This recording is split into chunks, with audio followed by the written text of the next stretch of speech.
Good or bad, I really enjoy watching an OVA or movie that predates an anime decades prior.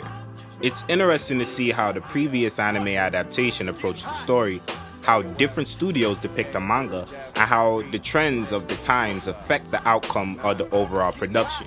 So Baki the Grappler is on its third anime adaptation, with it being a couple of years now since the Netflix original release of Baki.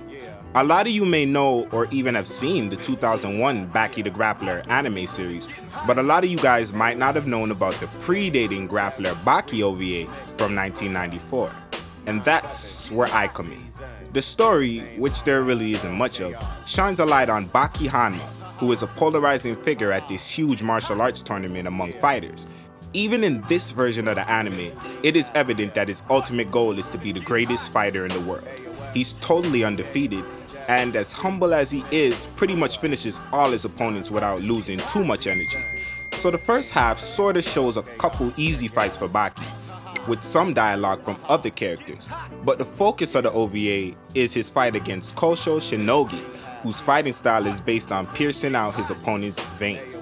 So if you're familiar with the TV series, the first thing you'd notice when you watch this show is how the OVA actually adapts a part of the manga that takes place midway into the second season of the TV series.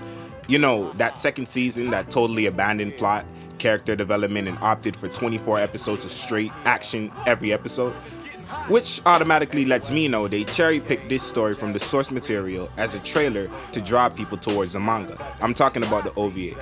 There's really no backstory and no ultimate goal. It's the type of movie where you solely throw it on for the action. I personally don't find any issues with this, but I felt it was worth pointing out because a lot of people who watch anime are very anal about their plot. The OVA did give us insight on why there was even a tournament, seeing as the curator of this tournament is the 11th generation head going back to the 1600s. It was a time where samurais pretty much became butthurt due to their place in society being defamed, and that was where the tourney was created as an outlet for samurais to let their frustration out. My brief explanation was no shorter of a synopsis than the anime gave me, by the way.